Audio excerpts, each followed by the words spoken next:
The following program is rated TV MAL. It contains strong language and is intended only for mature audiences.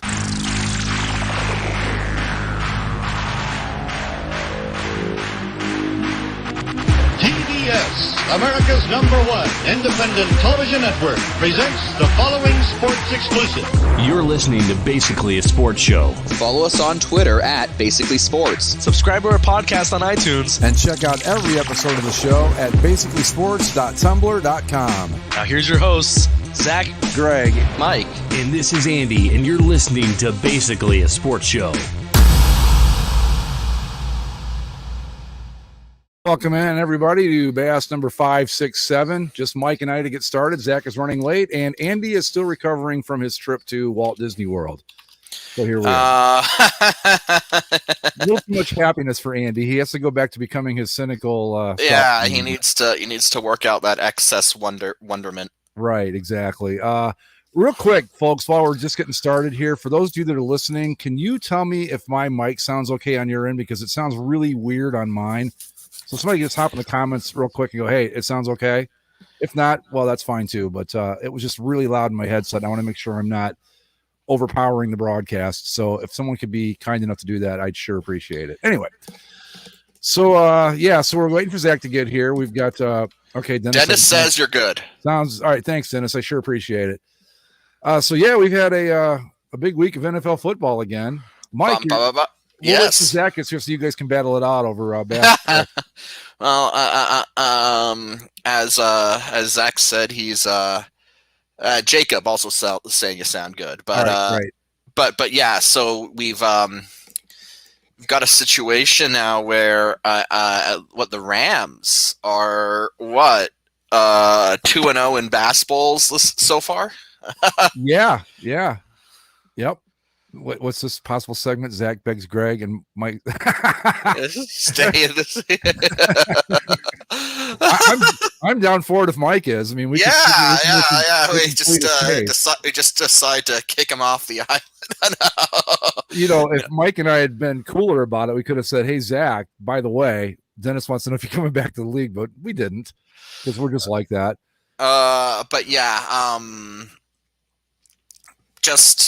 It was a pretty wild week in NFL football. I still don't know what the hell is going on in some cases. Like, are the Patriots good or not? Are the are the Saints good or not? I don't know. See, but my Jameis Winston theory, and again, he didn't put up huge numbers, but win one, lose one, win one. Here we are. Here we are. Yeah, no, I'm going to stick by that. I think that's what it's going to be all season. With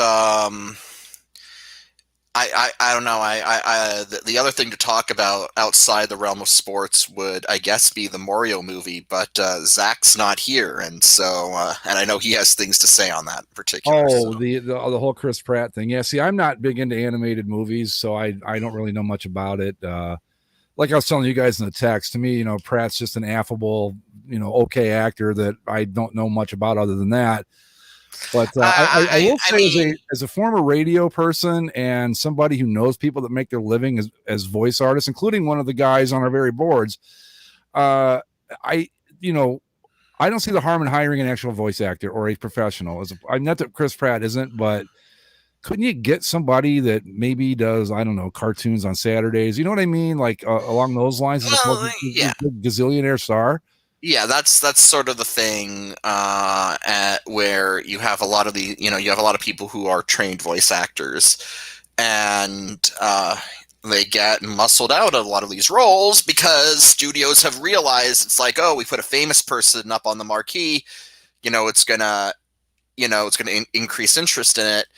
As far as Chris Pratt goes, I don't particularly mind him in the stuff that he's in, but he's really not anywhere near, the sort of voice I would expect for Mario. Like, yeah, I agree with that. And go ahead. I agree with that. I don't even know the Mario character, but I don't see him and go Chris Pratt. I don't know. He's a fat little Italian man. Like, right. I'm not sure Chris Pratt is who I think of when I think of now.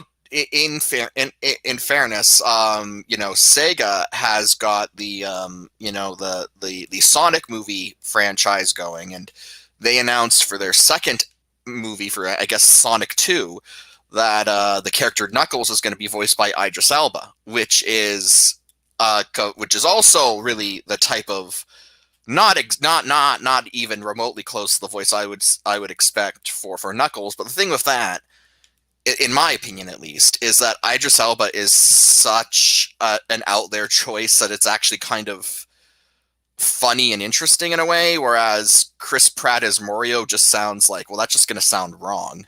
I think that Idris Elba is just so impossibly cool that I'm good with whatever they give him. I really am. I mean, that dude, I first discovered him, I think, as like a lot of people did on The Wire, where he played Stringer Bell. Yeah. And I was just like, holy shit, this guy isn't, for our cast that was essentially unknowns, I'm like, this guy's amazing. Then I see him in an interview and he drops a British accent on me. I'm like, what the fuck? He's like, yeah, better American English than we do. Yeah, he's a great actor, and so like I don't know, and because of The Wire, it tells me that he can do voices outside of his natural range. So right. I don't know if he's gonna do something weird for Knuckles, or if he's just gonna do Stringer Bell as Knuckles, or that'd be great, right? Which would be hilarious. Or if he's just gonna be, British, like cool British black man Idris Elba as Knuckles, which would also be hilarious in a completely different way.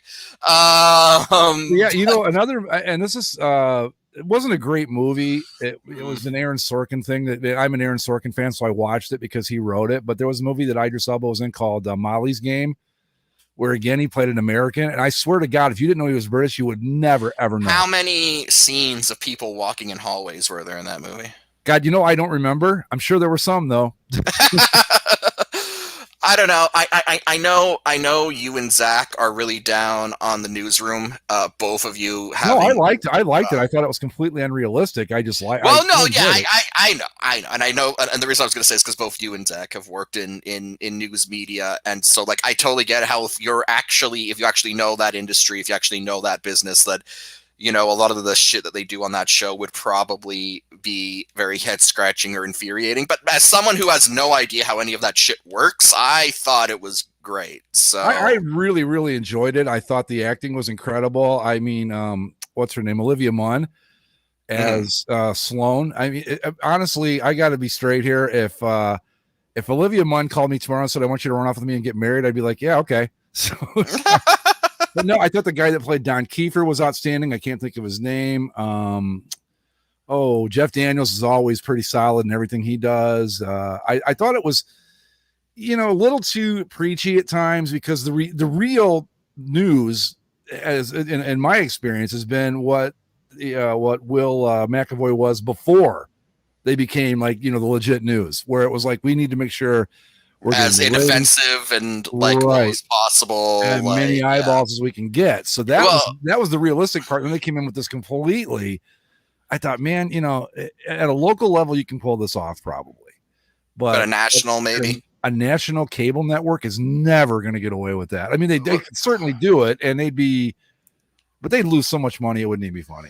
Well, the thing about it, what worked for me, and I like you, I am an Aaron Sorkin fan, but he did one show before the Newsroom called. I was at Studio 60 on the Sunset Strip. Yep, watched every episode of that too.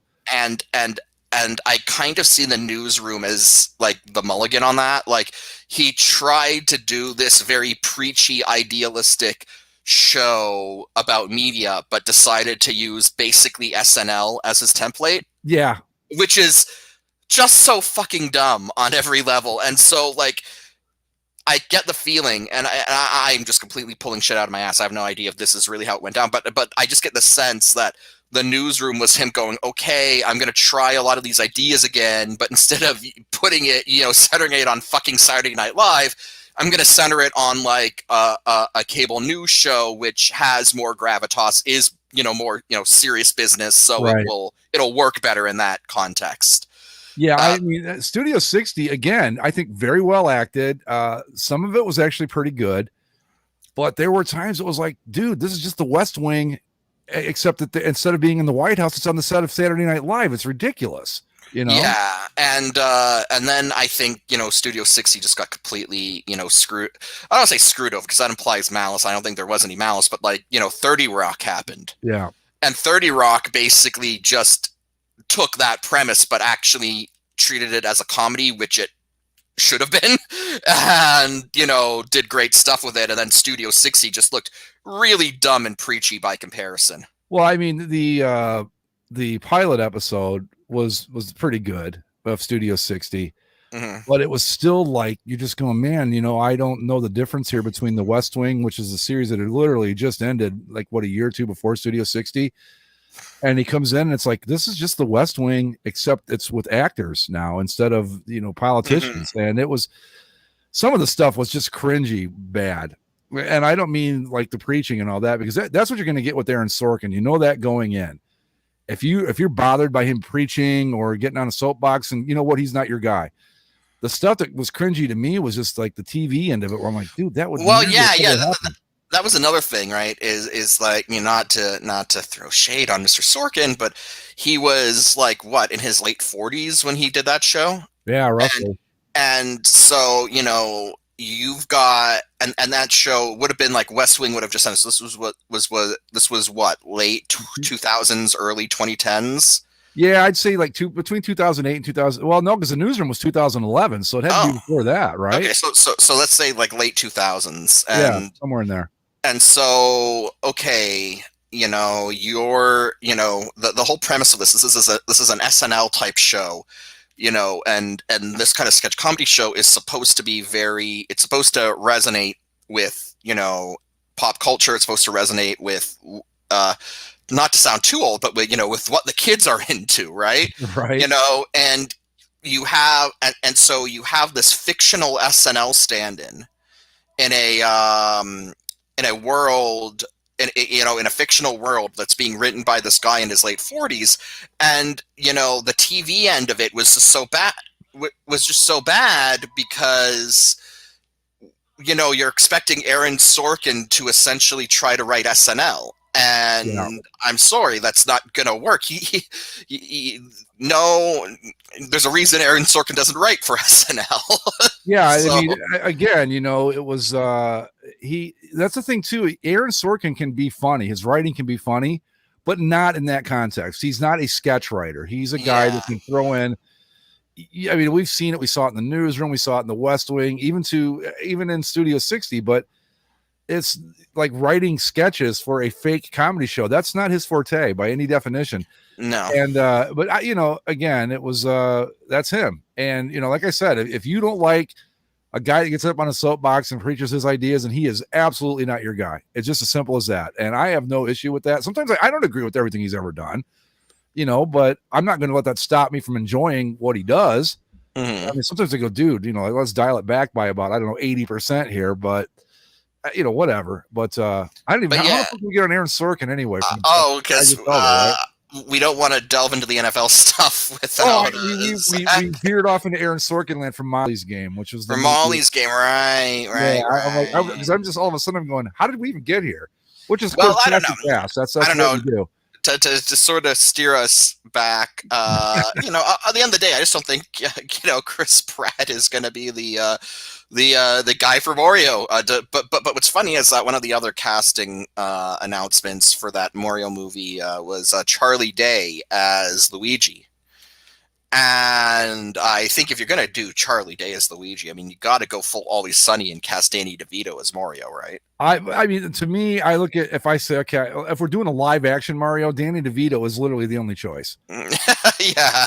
But he might be too old to pull it off now. That's the only thing. You'd have to really, lay on the makeup because he's looking pretty old. But what Stone Donkey Kong would be amazing. Anything stoned is amazing, Dennis. It's just, it just depends on what you're into. But anyway, so yeah, I don't, like I said, I don't know much about the Mario movie. I don't have no plans on seeing it, but even it's from a group called Illumination, who, as far as I know, have done the two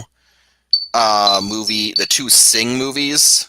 about anthropomorphic animals doing Broadway, essentially, which is I've never seen any of them. I know them mostly because the trailers for them are sappy as hell, and I'm kind of looking at it going like, I don't know, this is either going to be like a really touching movie or just completely up its own ass, and I don't care enough to buy a ticket to find out. I think that speaking of stuff that you want to be stoned to see, I'd almost start smoking weed again just to go see a movie where animals are doing Broadway. Yeah, I know. Cats, you know, I know. I know. Like animals doing Death of a Salesman. That would be fucking hilarious. Well, I know that Sing 2 had Scarlett Johansson voicing one of the characters, and she did a cover of some song for the trailer, and people were upset about it because she can't sing, and it's like, I don't know. Which I think might also be fueling another thing with the people not being happy about this casting list is that if you look at the cast list for, again, the only two movies I know that they've done, which are Sing and Sing 2, and I think they might have done The Secret Life of Pets, I'm not sure, but they tend to get very, they tend to get like, how do I put this? Like, they tend to get like very big names for their,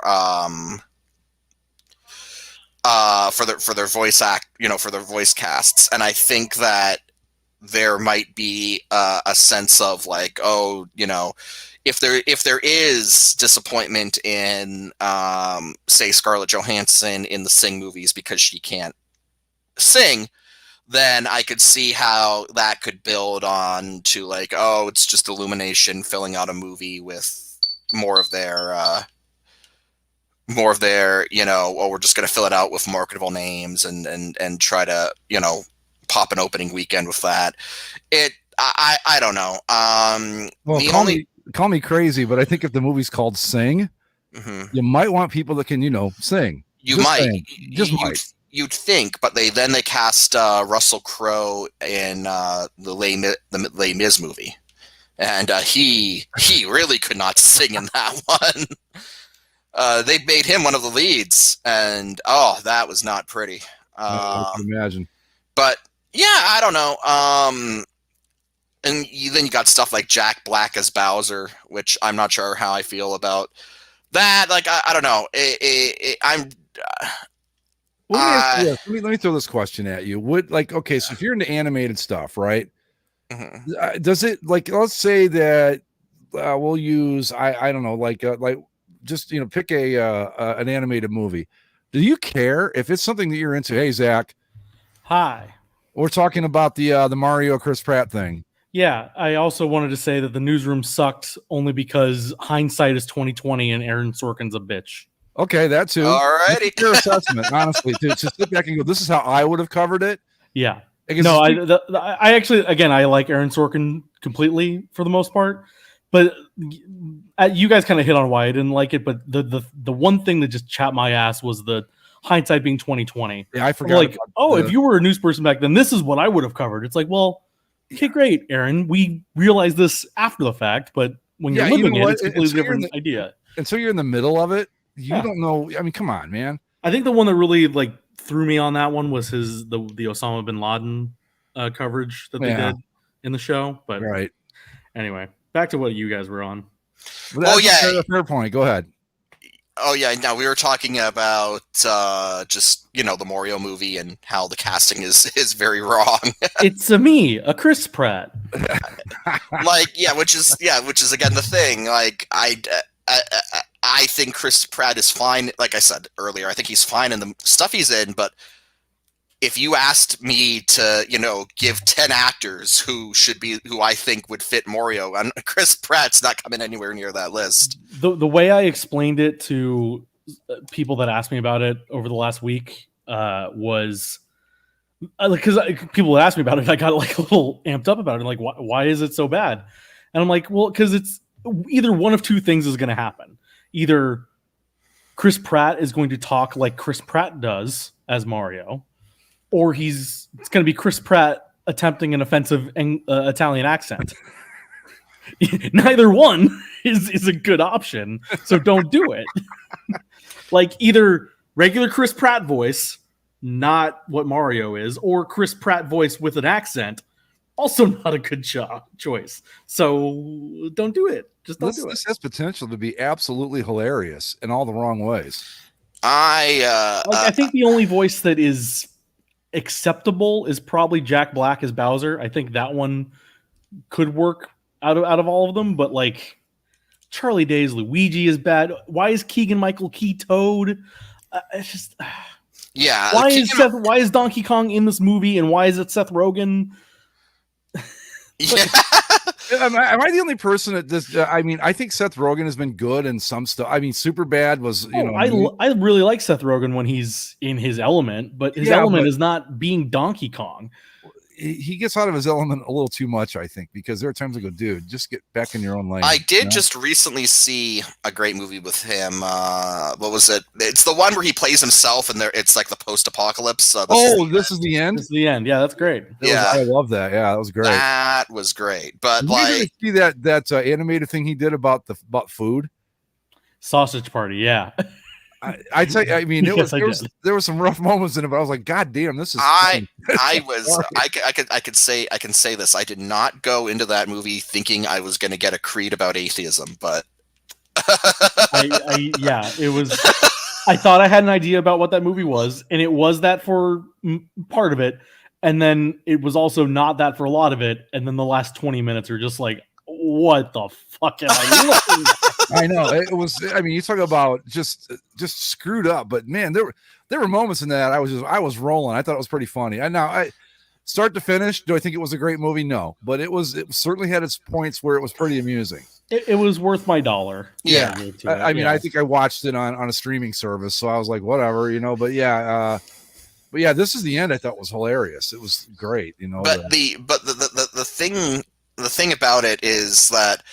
Like I was saying, if you're going to get Charlie Day as Luigi, then just cast Danny DeVito as Mario and be done with it. Well, that's the live action version. Sunny. Yeah.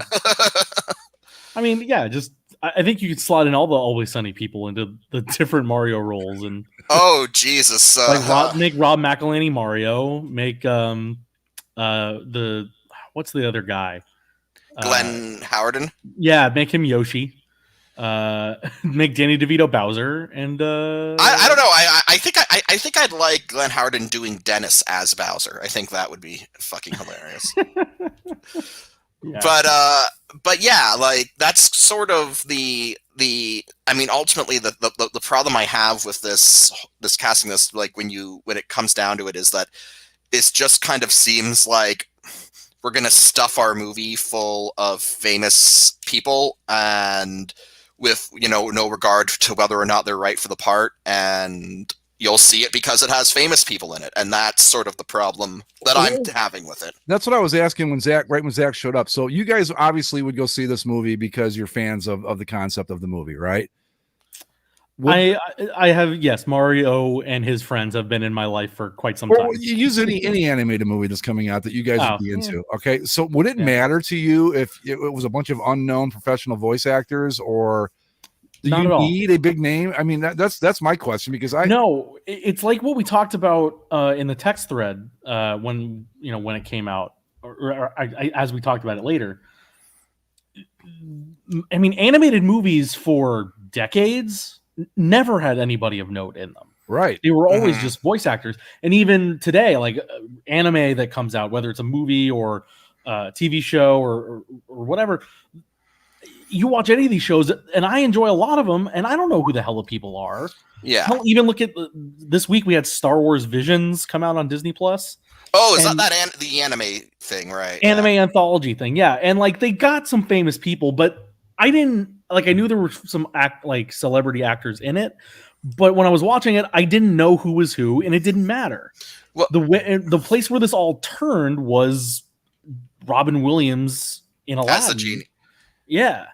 As the genie in Aladdin, and then immediately after that, you had Toy Story, which was Tom Hanks. And then you had Lion King, where they got Jonathan Taylor Thomas and Right. It was because that's all that demarcation line, I think. 94, 95, 96. That those years where we all turn to, oh, these celebrities are great.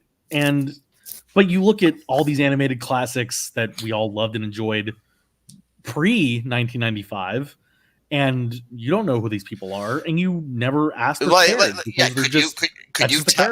you tell me who like the voice cast was of Cinderella, for example, or Snow White, or just to give like two big famous Disney ones? But right. Well, I was thinking too that how many people actually knew that Mark Hamill was the voice? What was he, the Joker in the Batman thing? I didn't know that until I was in my 20s, and it was well after the fact when I found out. So right. But it's him because he got to get a paycheck, and it's pretty telling. You go back and like a lot of.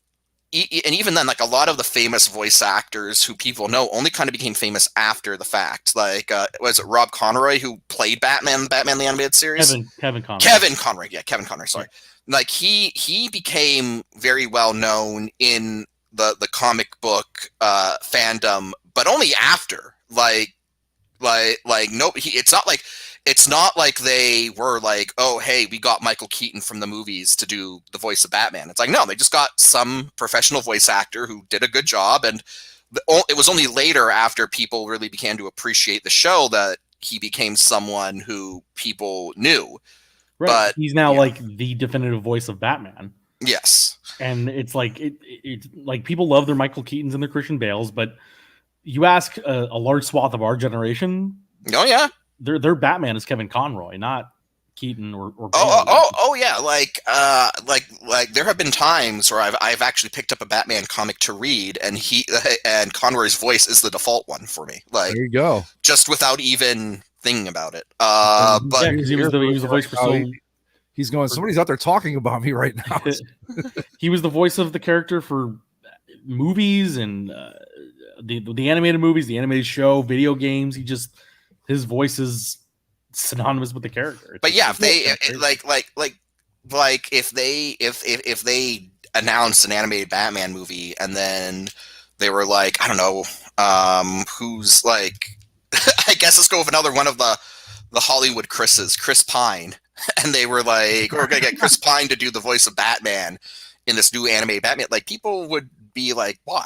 Like. And it's not even necessarily something against Chris Pine, the actor, but it's like, that would sound like something where it's like, oh, we're just putting a famous person in this instead of trying to get someone who's right for the role. Well, you know, I'm going back like all the way to my childhood, which was like 150 years ago, back when animation was still new. And I Steamboat Willie.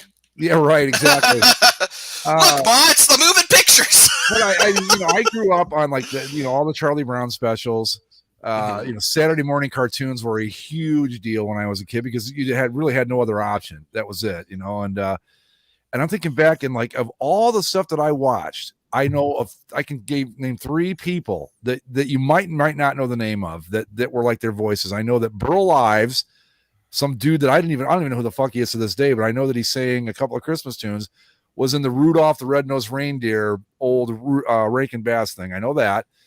There was a comedian named, I think his name was Wally Cox. I'm not even sure. He did the voice of Underdog, and Casey Kasem did Scooby-Doo. That's it. And I mean, I watched thousands of hours. And those are the only three that I can say for sure. Well, speaking of Casey Kasem, one of the cartoons that I really liked as a kid was Transformers. And I only knew who any of the voice actors in that show were years later in my 20s. I never knew who these people were when I was a kid watching the show. And the funny thing about it is that Casey Kasem was in that show. He played Cliffjumper. He was also, Shaggy in Scooby-Doo. And the funny thing about it is that if you go back and you play clips of Shaggy and Cliffjumper back to back, it's the same voice. Yeah. But at the time, I didn't even pick up on that. So I had no idea, who any of these people were. And when it comes to voice actors, they can become famous in their own right. Like Mel Blanc is the voice of all of the Looney Tunes, practically. Pretty much. And as far as I know, he didn't necessarily do anything else. But I'm sure if in 1950, if they said, "Hey, we're going to do the Bugs Bunny movie and we're going to cast Clark Gable Yeah, Bugs Bunny or Bogart's not going to whatever. play Bugs in that movie. You know, Right. Humphrey Bogart is going to be Bugs Bunny. You'd be like, well, no, what the hell? Mel Blanc's Bugs Bunny. This Right. is stupid. Yeah. Although now I do want to see a Humphrey Bogart Bugs Bunny movie like that. God, that would be the greatest thing. They did a couple of.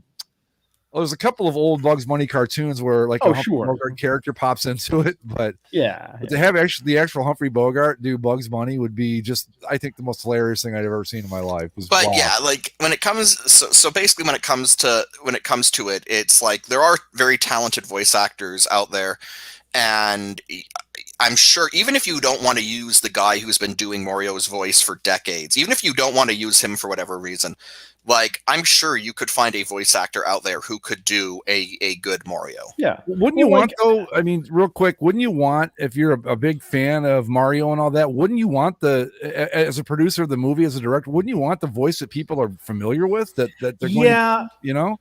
Yes, but I think the difference between the voice actor for Mario in the games and like a traditional voice actor for shows and movies, right, is Charles Martinet is the guy's name, and all he like in terms of voice acting for Mario, he's not doing dialogue.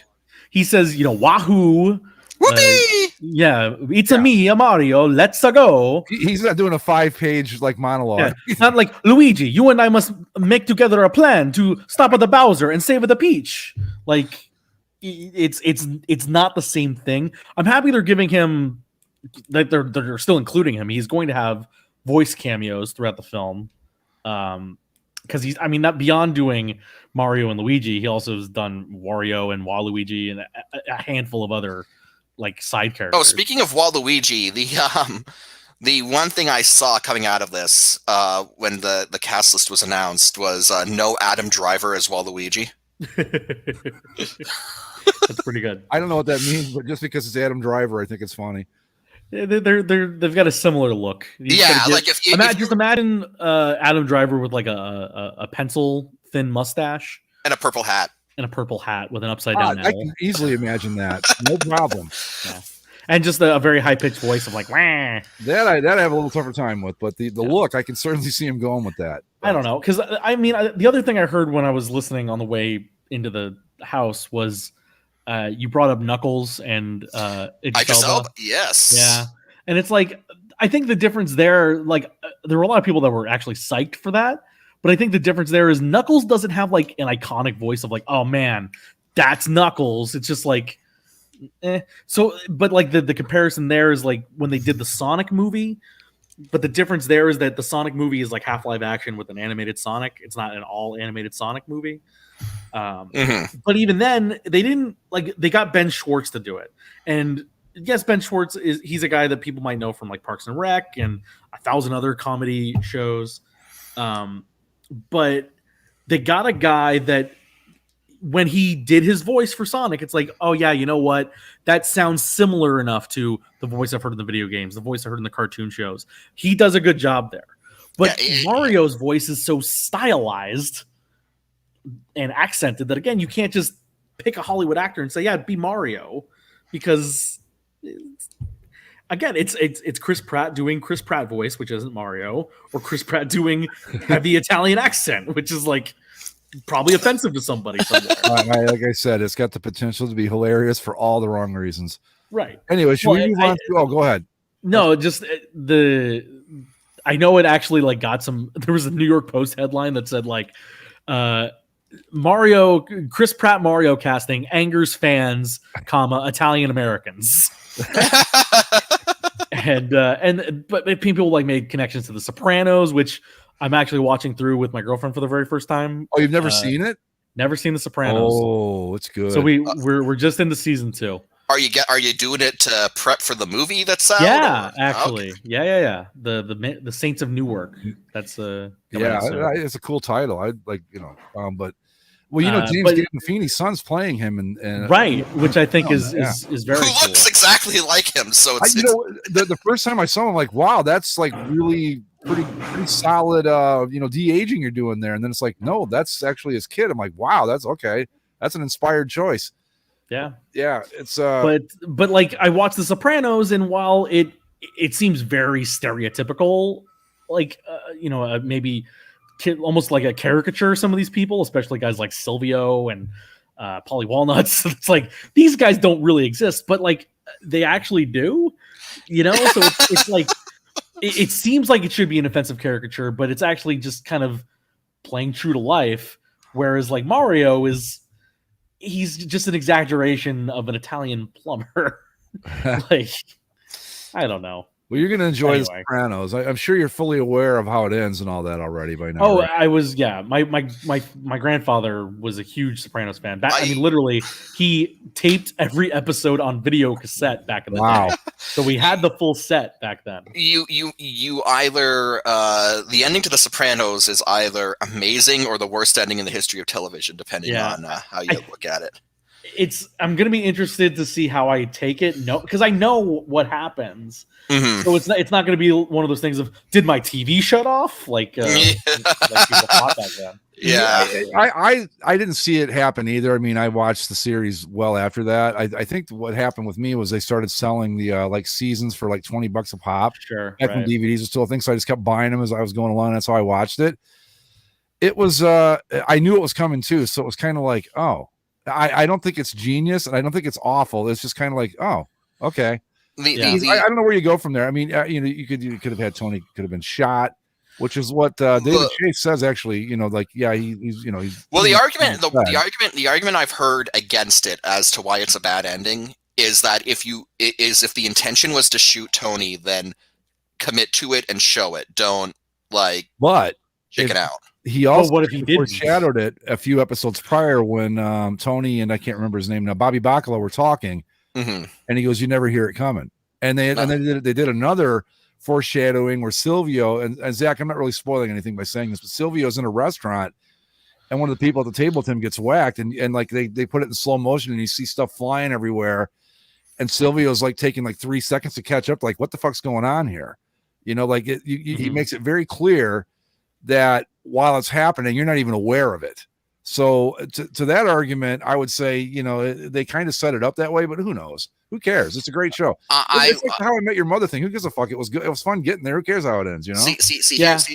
Now I just don't watch the last episode of How I Met Your Mother. Yeah. Here's the thing. I can agree with you when it comes to How I Met Your Mother and The Sopranos. Where I can't go with you is taking that ideology into Game of Thrones, because Game of Thrones' entire 8th season is just a slow, wet fart that ends with just a little bit of diarrha, and nothing is good. I tried to get into Game of Thrones, and it just didn't take with me. I don't know why.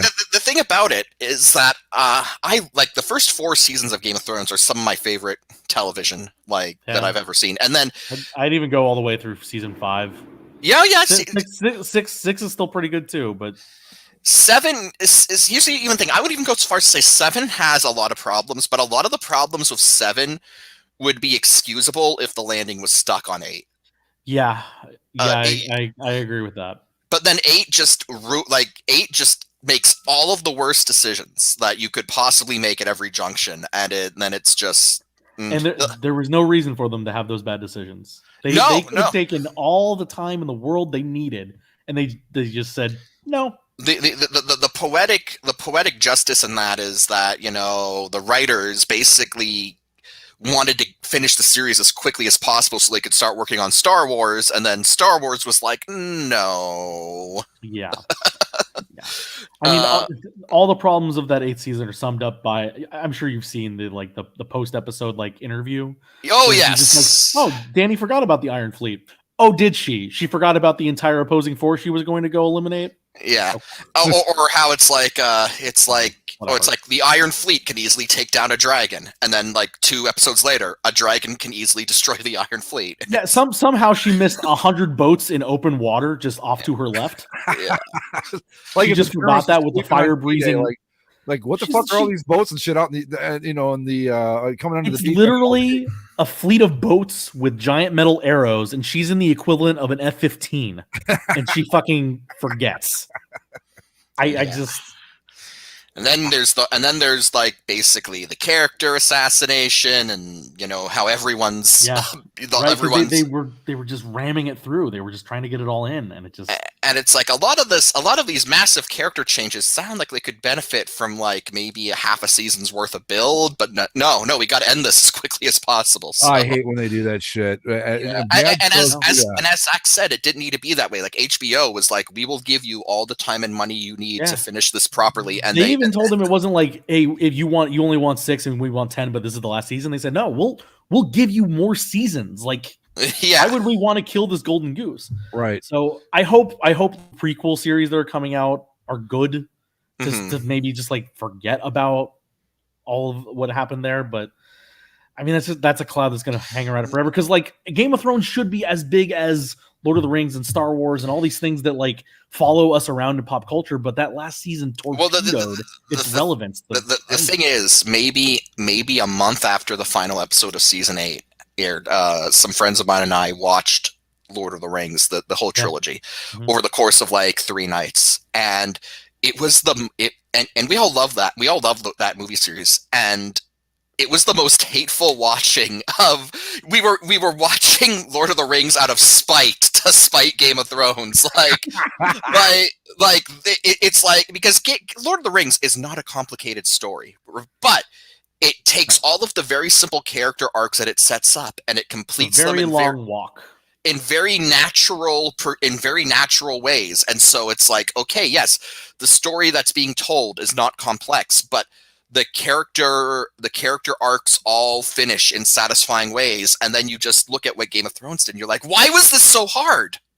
Yeah, it's you know, I mean, I'm not defending it, but it can, you know, when you've got a series, especially one as big as that one, kind of tough to stick the landing sometimes. Maybe, I don't know. Well, it's also the thing of the series was demonstrably better when they had source material to work off of, and if George R.R. Martin had just ever finished the books, then maybe the series outran the books, because the last 2 books in the series George R.R. Martin has not written, and doesn't seem he's working on them. He doesn't seem particularly motivated to finish them. But the thing with the thing of that, I don't know, like fantasy literature, fantasy stories, to do them well, they're not complicated stories, they're not complicated character arcs, and I feel like they overthought a lot of problems and made a lot of poor decisions trying to maybe outsmart themselves. But on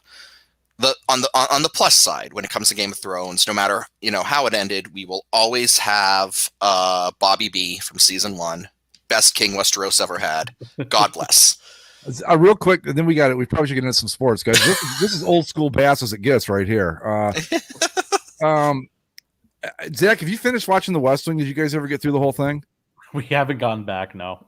All right, well, never mind then. I was going to say, because I think of television shows, the one show that absolutely completely nailed the final episode was that one, because, and you know what? It's one of the most boring episodes in the entire series. But it could only end this way, where he leaves office and the Santos. Well, I don't want to spoil it, but I think that's part of the thing that Game of Thrones was always going to run up against, though, is its whole thing was, we're subverting tropes and giving you left turns when you expect a right turn, and so like either they had to finish it all up very traditionally, and then that might have been boring for some people, or they'd have to give us something completely out of left field, which they sort of did. Yeah. No one has a better story than Bran. Let's just, except literally everyone else in that. Literally scene. every other character. My boy Gendry was robbed. That's all I'll say. Yeah. All right. Anyway, should we move on to some sports, or just call it a day? And well, when we're talking about the bloodbaths of Game of Thrones, there was certainly a bloodbath in SoFi Stadium yesterday. Am I right? Here we go. Hey. Game was not as close as the score would indicate, folks. No, I mean the first game ever that Tom Brady has lost when throwing 400 yards and no interceptions. Really? So that's nice to know. Yep. Wow. I don't like. It was weird because like I was so hyped for the game, I was ready to go, I was locked in, and then by like the middle of the second quarter, I was already looking at my phone, and it wasn't that like the game was completely out of hand or anything, or that like I just was bored or I'm not a good fan or something. It was just. The game was, the Rams weren't making mistakes. They were just playing very good. and they were just the better team than the Buccaneers on Sunday, and they played a complete team game with no catastrophic mistakes. It was kind of perfect in that way. I was excited by some of the big plays like that Deshaun Jackson touchdown, but everything else was pretty methodical in terms of how they just kind of just beat the Buccaneers without really any sort of question one way or the other about it. Counterpoint, Mike? I don't really have a counterpoint. I'm just saying from the Bucs' perspective, they only got their first sack late in the fourth quarter when the game was pretty much already decided. And you can't let a quarterback the caliber of Matthew Stafford, just fling the ball like that without getting pressure on him and expect good things to happen. I think that, I think when you look at it, I think the Bucs had a pretty good game on offense. I mean, it's hard to look at a game where Tom Brady, again throws for over 400 yards and doesn't throw no a pick. Picks, no fumbles, right? No picks and no fumbles, and say that the offense was the problem. The offense, I think that the Rams defense played very well, but I also think the Bucs offense, clicked when it had to.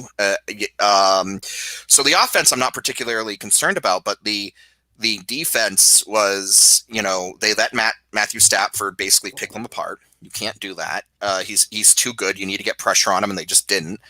And the secondary, the Bucs secondary has had some injury problems, and it's really showing. So you gave a quarterback like Matthew Stafford all the time in the world to pick apart a defense, a defense that wasn't firing on all cylinders, and yeah, it was not a great game. Yeah, I'd say that was the only hole in the game was that Bucs secondary, because even the Rams defense played okay. Like, yes, they gave up yards, but they didn't give up points, and they didn't even really get to Tom Brady until the second half, when it was okay, they got to start catching up, and so they're throwing a whole lot more than they were. I mean, neither team ran the ball particularly well. I think is another thing to say. Yeah, I mean, again, I take the win. But in terms of like an entertainment standpoint, it was actually kind of a pretty boring, straightforward game at the end of the day. I'm going to go out on a limb and say these two probably meet again somewhere down the road. Yeah, and I think we talked about that last week. That this is a big seeding game essentially. Right. Yeah, right now the Rams essentially have a 2-game lead over the Bucs. Going, if the record's even up, they'll still have the tiebreaker. So. It was big in that way, and especially because there's only the one bye. But I think looking at the rest of the league, I mean, these are clearly the two best teams in the NFC and maybe the entire league with how things have played out so far. I mean, the one saving grace that I can take away from this is, again, the Bucs secondary is dealing with injuries, and presumably if they can get those players healthy, then the defense won't be the secondary won't be as porous. But all in all, I just saw a Bucs defense that just utterly shut itself down. They were not they weren't getting pressure. They weren't taking the ball away, and they let Matthew Stafford basically, again, pick them off. It was pointed out that, this Bucs defense has been struggling the first 2 games because, again, injuries in the secondary, but they were able to compensate for that with takeaways. And obviously fumbles basically a random chance, but interceptions happen in part when you pressure the quarterback. You don't necessarily have to sack them, but if you can pressure the quarterback, that is going to help your secondary pick up interceptions. And the front line was not getting to the Rams' offensive line played incredibly. They gave Stafford all the time in the world he needed, and he made the most of it. So, and I would also say that I think that it's really scary now that you've got a coach of McVay's, I guess, intellect with Who a was quarterback. fired up as hell yesterday. He was, and you've now given him a quarterback, one, that he doesn't have to handhold, and two, in addition to that, they really do seem like they're clicking on the same page. So I think that's a really scary quarterback coach combo. So I don't really have much of a counterpoint to say. Zach's right. The Rams played a better game. They won the game, and the only thing that I can really say about the Bucs is that they need to shore up that secondary somehow. If their injured players aren't on the verge of coming back, then they need to either kick everyone's ass who's currently on the field, or find someone else to fill those holes. But because you can mask that secondary's inefficiency if you're getting pressure on the quarterback and forcing turnovers. But if you're not, they're going to be exposed, and they were exposed. So, well, it's like I said, it's I think that was my pick last week for the which game, like when we call our games, and this was mine. And I went with the Rams solely because they were the home team. I think if you play this game again next week in Tampa, you might see a completely different result. I think these teams are really good. And, they're two really good teams. Unfortunately, they both looked aesthetically like ass. That's true. That is absolutely true. They did this exact matchup last year, and I don't know why I legitimately wanted it again. I legitimately don't know why these two teams, every time they play now, seem to like. We've got great looks we can go with. Let's pick the two ugliest ones. Let's pick the worst ones each of us have, and it's. I don't.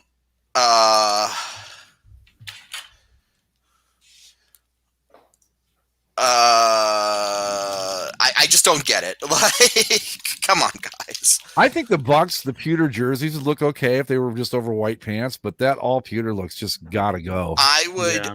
The all pewter looks bad. I think that the real knockout look for these two teams, and maybe we'll get it next season if they end up playing each other. I want to see creamsicle Bucs versus like 70s throwback Rams. Oh, that'd be great. I think that was an NFC Championship game back in, I don't know, the late 70s. Yeah, no. Yeah, it was the NFC. It was the NFC title game. I want to say 79. It was the year that the Rams went to the Super Bowl but lost the. Yeah, you're right. 79. That would have been it. Yeah. And yeah, I don't know. Like, let's get some creamsicle versus 70s throwbacks.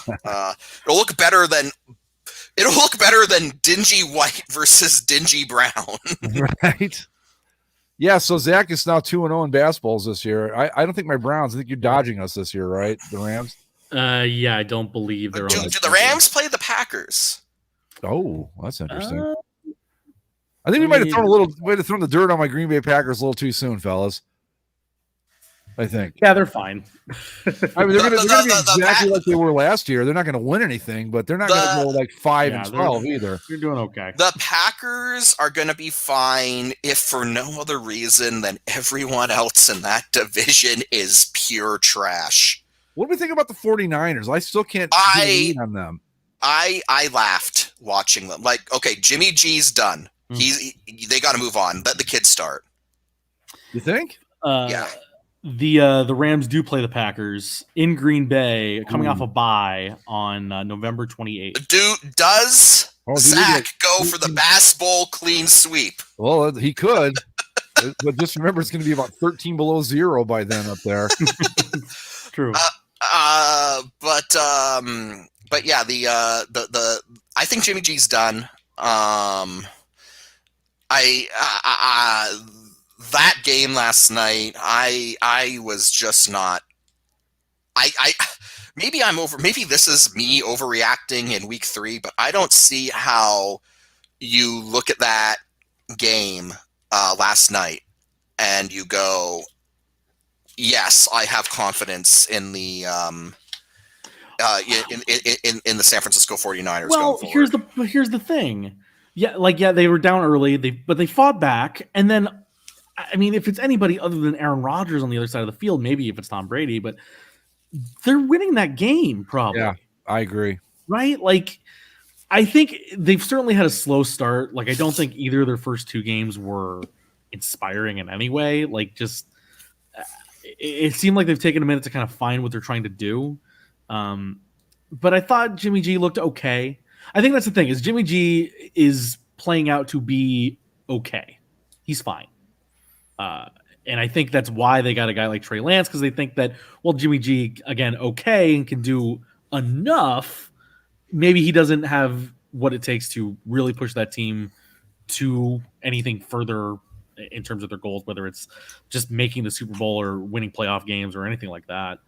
I think he's wildly inconsistent. I think he looks great 1 minute, and then if you get 10 minutes of football, he will be great for 8.5. And the other minute 30, you're like going, "Oh my God, it's horrible." And that's the problem.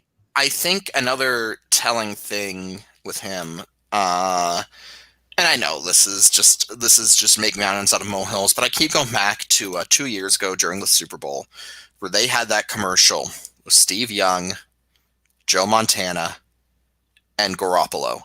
And it's like, oh, you bastards, you cursed him. Like, he's that's pretty tough company to keep if you're a quarterback. Yeah, and it's good.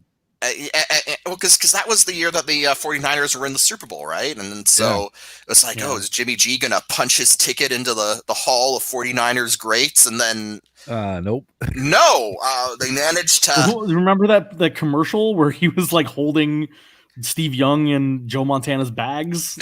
Yeah. Like, well, yeah, I think people forget. They think that Steve Young's only got 1 Super Bowl ring. He's actually got like 3, I think, or 4, maybe even. Right, because he was a backup. Right. Yeah, and he played like significantly in a couple of those seasons where they won. So, yeah, that's just, I don't know if you put Jimmy Garoppolo in a commercial with Montana and Young. That's not really fair. It kind of reminds me of, I think it was the Super Bowl before that, but I remember. I think it was the Rams Patriots Super Bowl where nothing happened. But I remember in the pregame show to that. So Tom Brady was in the game, so obviously he was there. And then you had who else was there? And then you had Ben Roethlisberger and Aaron Rodgers, and you had over the course of that pregame, you had poor Tony Romo interviewing Tom Brady, Aaron Rodgers, and Ben Roethlisberger. Like, what's it like to win a Super Bowl, guys? And it was just like, oh no, really sad. Yeah, poor Tony. Yeah, but if he hadn't turned out to be a good announcer, we wouldn't even care. We'd be like, yeah, fuck Tony Romo. We would. Well, now he's doing Corona and Skechers commercials. So yeah. Hey, good for him. Cash those checks, man. Ride the wave. How much he's making from CBS every week? $10 million, something like that. Oh, it's crazy money. Yeah, we got that huge contract. Was it after last year, or the year before? Yeah, well, it was last year, I believe, because it was his contract was up, and there was like the talk he might go to Monday night. And look at this update, live action as it happens here. I get to cast the deciding CHL vote live on air. Oh God, what am I voting for? Whether or not Zach could keep the team. Oh well, no, I'm kidding. Well, I did miss the deadline. Well, Mike and I could, we kind of, I don't know if we can take the blame necessarily, but we could have said something.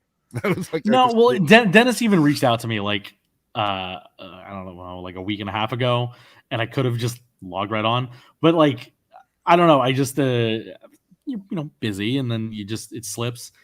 And when I went to go log in to show you how long it's been since I was on the boards, when I told you guys when I went to go log in, I was like, I don't know what email I have set up for this account. I didn't know that was a thing we were doing. Yeah, that was that's been a couple months now, right? That was a policy. Perhaps maybe taken hastily, but No, I certainly get it. But if you're somebody like me that hasn't been around the boards in a long time, and you're like, wait, what email did I use? Did we use emails? I wasn't even.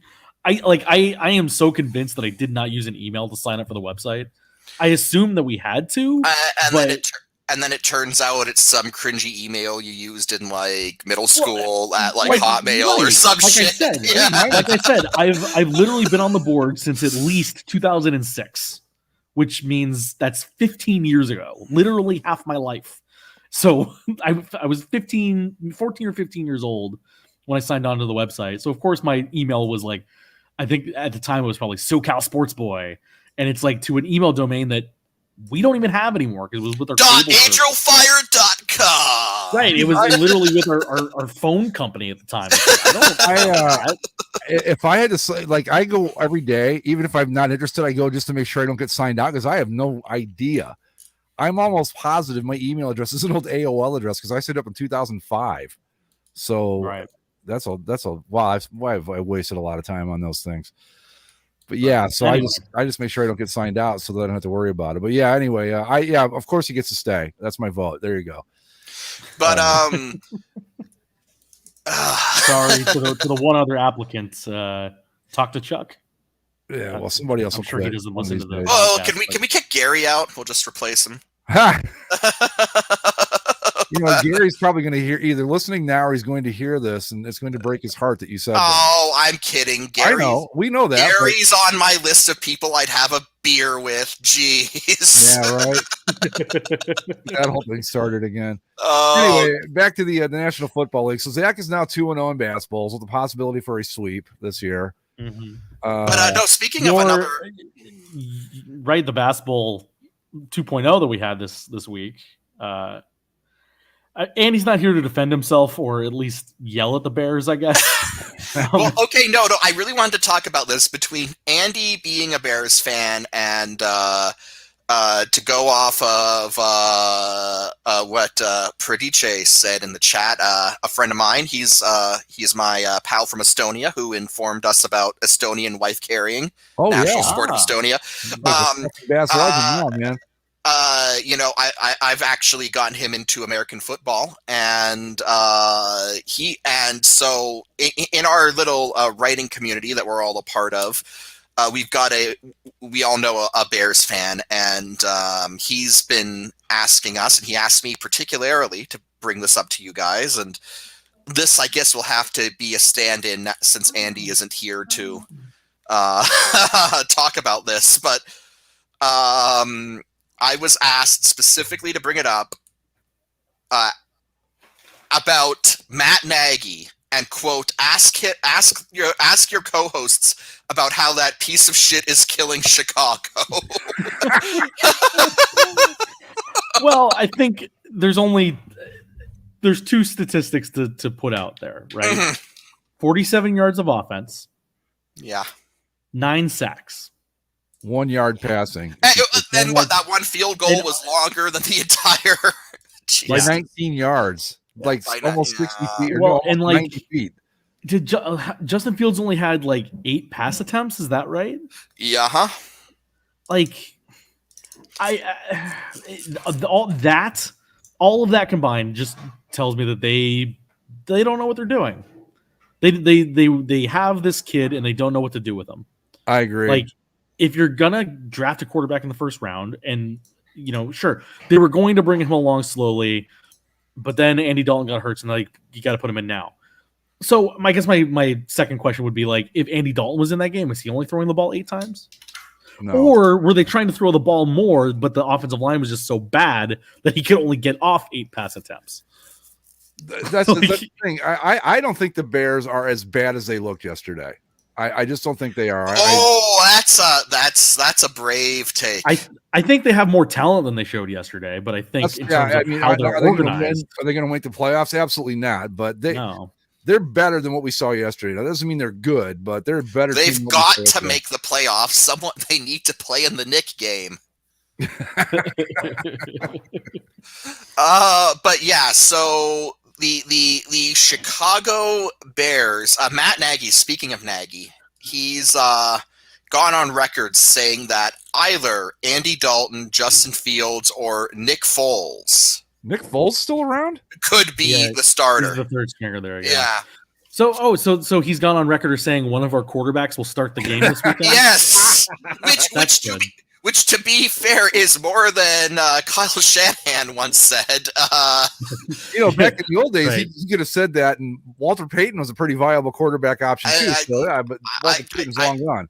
I have to admit, Kyle Shanahan's answer as "I can't even tell you if anyone will be alive in 2 weeks" was a And that's at bold least statement. creative. Like, by they Sunday. could all be dead. We Yeah. could all be dead by Sunday, which you got to love a little nihilism in the NFL. That's just perfect, man. Like, what the fuck's the point? Why are we even bothering? Yeah. But I'm sure he picked that up with the Shanahan Thanksgiving dinners. mm, Him and his dad. but yeah, the Bears, man, that was just I don't know, like Pathetic.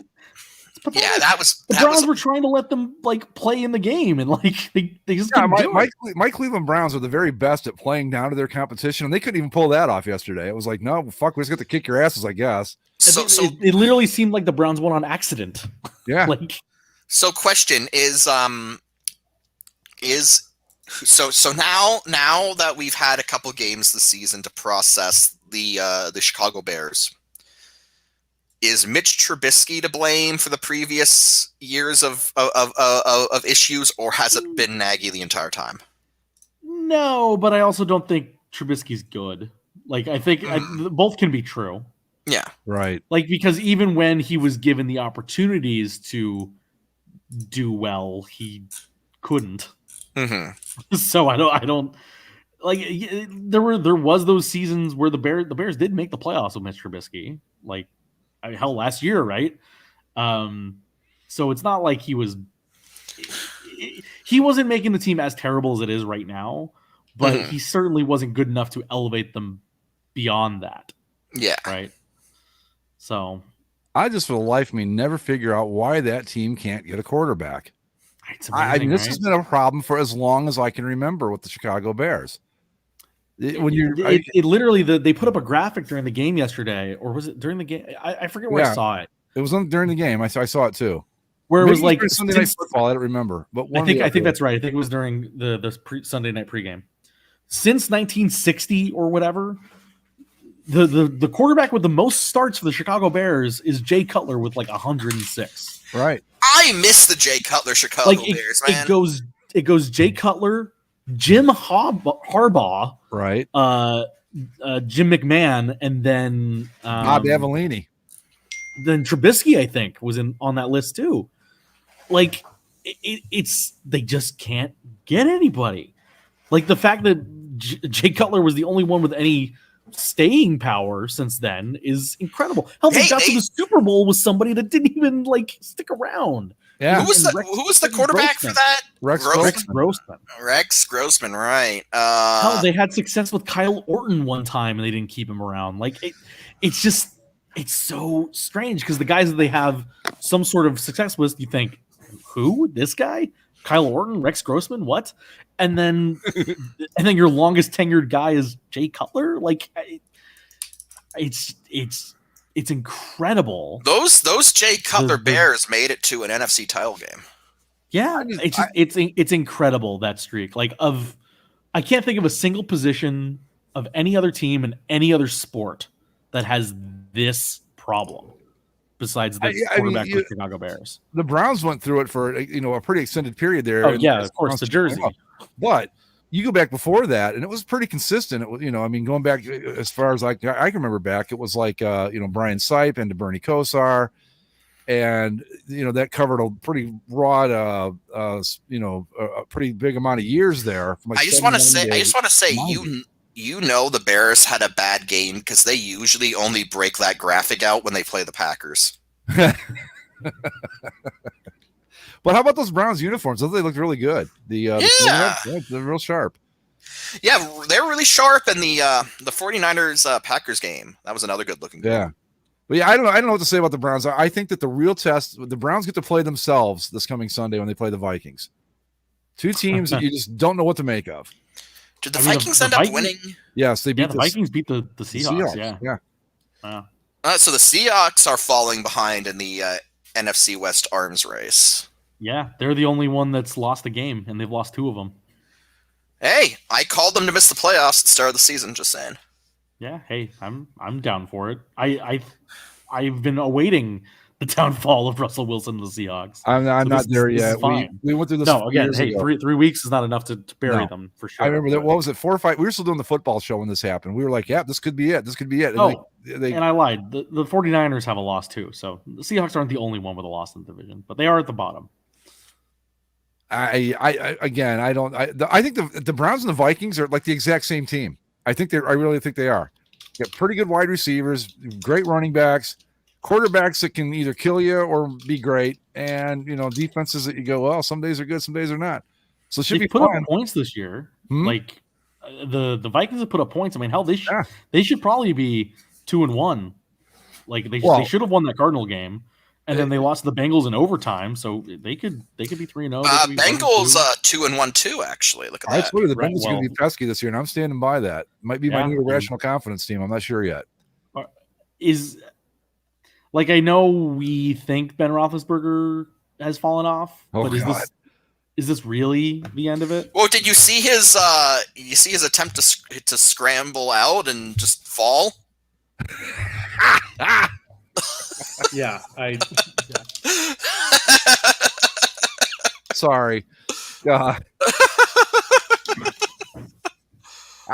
Geez, it's hard to say. It's only 3. How did they beat Buffalo? Is what I'm trying to figure out.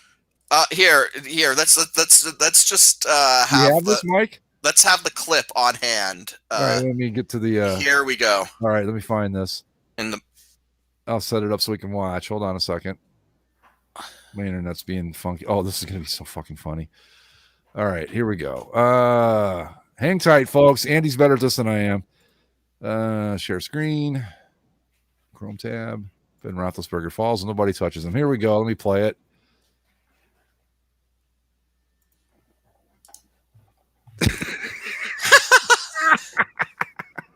Here, watch that one more time. there we go. Look at, oh, shit. Oh,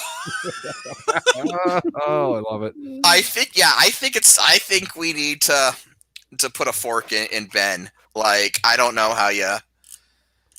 Yeah, I mean, it's just you watch that game, any of it, and you see the difference between the team on the rise with Joe Burrow and Jamar Chase and all the guys they have there in Cincinnati, and then the Steelers. Again, the Steelers don't have bad pieces. It's just He's done. Yeah. This is like worse than like Peyton Manning or who's the other one that had the really bad last Brett season? Favre. Brett Favre.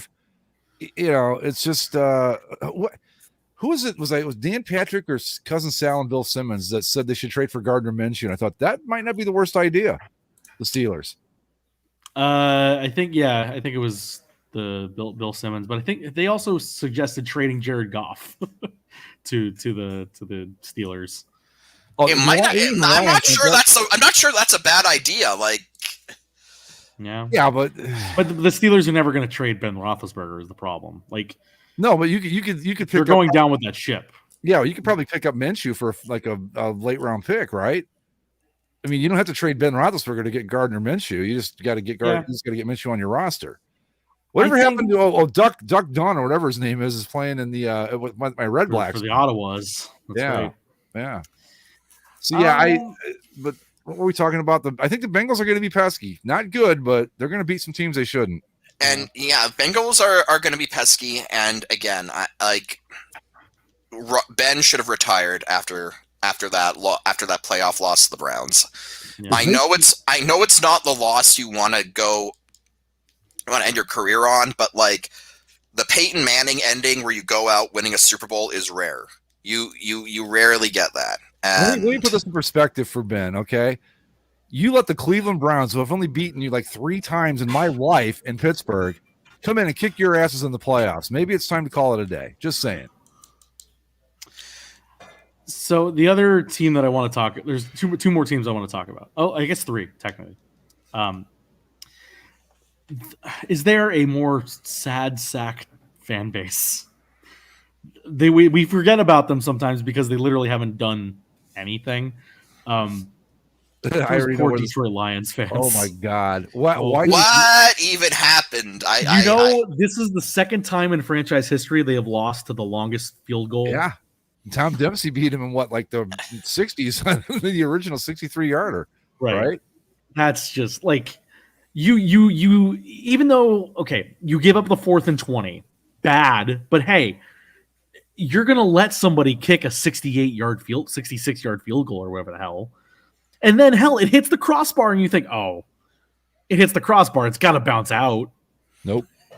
But it doesn't. It bounced into the net. I mean, into the net. Yeah. Like, that's literally as long as that field goal could ever possibly be. But just, I don't know why. I mean, if I'm a Lions fan, they are so inept that I remember the 2 times I think they made the playoffs. I think they went like in '83. They got a win against maybe the Redskins or somebody. I don't remember. And was it like in the 90s or something they made it again and actually won a game, or did they just get close? They didn't make it with. I thought they made it with Barry Sanders in the 90s. Yeah. I don't know. What, the playoffs? I think they've been to the playoffs, but I mean, an actual playoff win. I want to say the last playoff win. I think it was '93. Yeah. Yeah. I think that's right. Because the Stafford teams didn't win any. I mean, at least the Jets fans can always go back to that stupid Super Bowl III and go, "Hey, we got this. If nothing else, we've got this." The Lions, I mean, they've been bad. They just like, are bad. I think it was like 57. I mean, yeah, their lone NFL championship, right? Yeah, you know, it was like some dude named, I think it was Bobby Lane, like quarterback. It was, you know, the last time the Lions won the division and won a playoff game was 1991. Oh, okay. Who'd they beat in 91? It wasn't the Redskins. Cowboys. Super Bowl that. Okay. Oh, that's right. I remember they beat the Cowboys and lost to Washington. What did they do? Didn't they win? Or maybe it was a wild card team in '83 that they went to the playoffs and actually won a game. Well, yeah. I mean, yeah. But you're right. I mean, they don't even make the list because people just forget about them. It's horrible.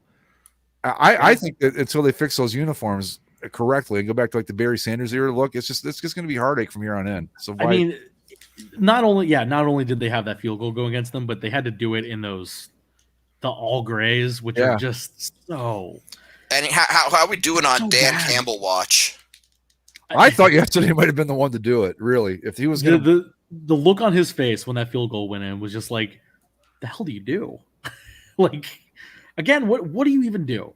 There's nothing to do. Well, it just bad enough that they kicked the 60s. I mean, what was the record before that? 64? 63, I think. 64. So they beat it by like 2, maybe 3 yards. Yeah. Bad enough. There was a clear delay of game that nobody bothered to call. Oh my God, yeah. I mean, come on. Yeah. That's what we're talking about when it's like these poor fucking Lions. Right. Like, not only do they give up the 4th and 20, which is inexcusable. To Lamar Jackson, but not right. This is like a 4th and 20, guy that's passer that's going to complete that. Right. And then they give up the delay game doesn't go for them, and then they give up that field goal of all things. Just. Did you watch some of the like videos from the stands that people had shot? They were cheering because they thought it was so good, and then it was like, oh no. Yeah. By the way, to update your question about the Lions and their playoff success, so we're just going to go backwards here. 2016 lost to Seahawks. 2014 lost to Cowboys. 2011 lost to the Saints. 99 lost to Washington. 97 lost to Tampa Bay. 95 lost to Philadelphia. 94 lost to Green Bay. 93 lost to Green Bay. 91, win against the Cowboys, lose to Washington. Then before 91, you got to go back to 83 when they won the division and lost to San Francisco. And then in 82, they lost to Washington in the first round. And then after 82, you got to go back all the way to 1970 when they lost to the Cowboys in the first round. And then you got to go all the way back to 1962 when they won the playoff bowl against the Steelers. And that was their third of 3 straight playoff bowl victories. 61, 62. They should put up a banner for that, right? Now, like from 52 to 62, they won 1, 2, 3, 4, 5, 8 playoff games and 1, 2, 3, 6 NFL titles in 11 seasons, 10 or 11 seasons. That's awesome. Like that's a great run. And then after that, they didn't make the playoffs again for another 9 years. Lost. Didn't make it again for another 11 years. Lost 2 years in a row. I want another 10 years lost. I want to see. I want to see how good my memory is. I think that game they lost to the Cowboys in 1970 was that the infamous 5-0 game. Yep. Okay. Yeah. So not only do you lose by a baseball score. Yeah. I think like the only playoff loss that's even close was 83. They lost by a point at San Francisco. That was a hell of a game. I remember watching that because I was living in Toledo at the time, and we got you got Lions and Browns fans there, and that was a heartbreaker. They lost by 4 points to the Packers in 94. That was when Barry Sanders was the player of the year. And wow. I mean, what a sad franchise. I know. As Dennis has said, kneecaps remain intact across the NFL. If he didn't blow a gasket yesterday, I don't know if he's going to. But then again, it's just only week 3. I got it. Yeah, I got week 5. I got 2 more weeks. Well, here's the deal. The Lions actually play the Bears this week. Uh-oh. So we have an opportunity for something truly terrible and or glorious, depending on how that game goes.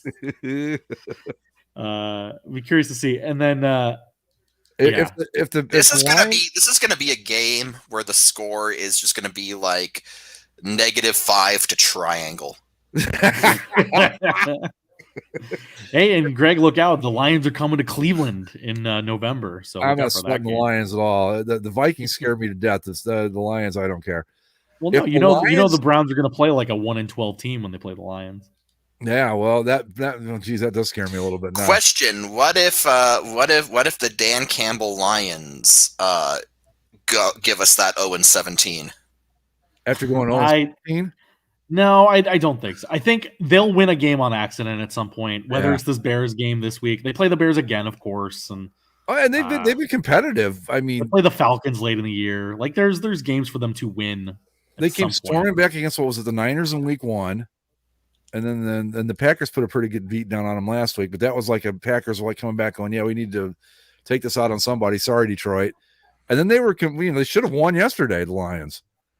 Oh, I mean, yeah, they should have won yesterday. Like that's just, I mean, but on the other side, that's like every Ravens game has come down to the final play, because they lost in overtime at the Raiders, and then they had the crazy back and forth against the Chiefs. Which remember when Lamar Jackson backflipped into the end zone and landed on his side? Yeah. He was hurting during this game because guess what? He landed on his side in the end zone because he flipped into the end zone. What an idiot.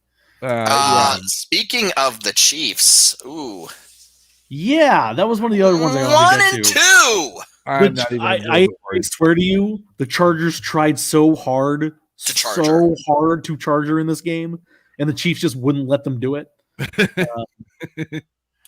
The Chiefs have been sloppy, man. Like the first half, especially against the Chargers. I almost said San Diego.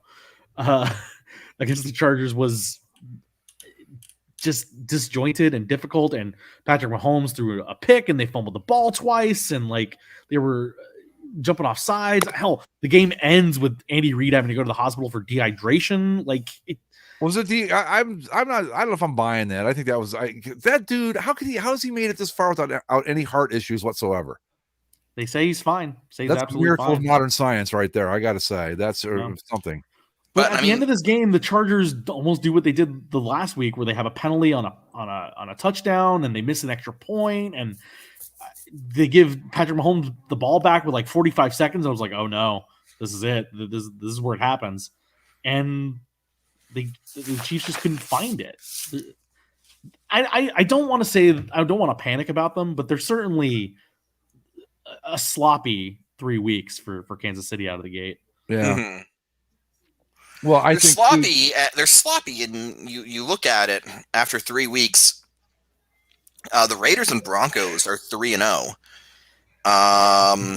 and the Chargers 2-1. All right, that's only a game difference, but the Chiefs are in last place. The Chiefs are in last place, and you can only go. It's still early for so long before you find yourself in a hole. So yeah, I was just going to ask, who do they play next week, Zach? The Chiefs. They play The Eagles. Yeah, They're in Philadelphia, but then the week after that, they come home for Sunday night again against the Bills. So that's a big one for them. So they could be like 2-4 out of the gate here, basically. Or what would it be? I don't think they'll lose to the Eagles. But then again, when they come out of one, there's the Bills game. But so at the Eagles, home against the Bills, at Washington, at Tennessee, home against the Giants before they play the Packers. See, they'll be all right. I'm not. If they lose, like if they lose to Philly this week, then I'm getting real nervous if I'm a Chiefs fan. But yeah, I think they need to get back on the horse this week for sure. Yeah, especially coming home against the Bills, who have been like, we haven't really talked about them in the first 3 weeks because all their games have been blowouts. Like they've been Buffalo's been on it. They lost that weird one to Pittsburgh. Oh, right, that's right. In the first week, and now you look at it and go, how in the hell did that even happen? Right, yeah.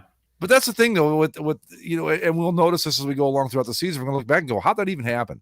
Yeah. And I think the Bills were going to be fine.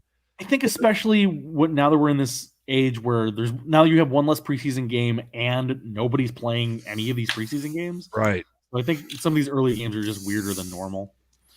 Yeah, I think you find. I think too that a lot of teams are just probably just now, like at week 3, starting to find their groove. And I wouldn't break my heart to see the Chiefs not get there this year because that just makes it easier for somebody else. But I think that when it comes down to it, I think they're still the best team in the AFC. I'm not buying in definitely not on the Broncos, and I'm not sold on the Raiders either. I think that come November, we're going to be like, hey, remember when the Raiders had that great start?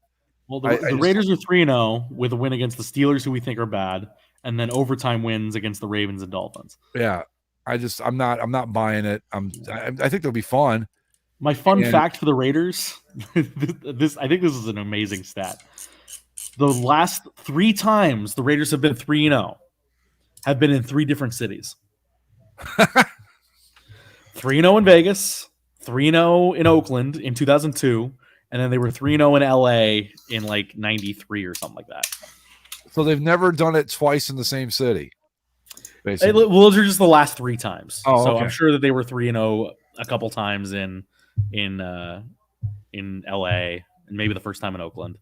Well, before they moved to LA, I mean, they were the Raiders back in like from the AFL days forward. I'd imagine they had some in the original Oakland stint, but the last 3 have been in 3 different cities. Well, I don't think they're going anywhere for a while this time. But then it's Mark Davis. Yeah, it's nice. It's not bad.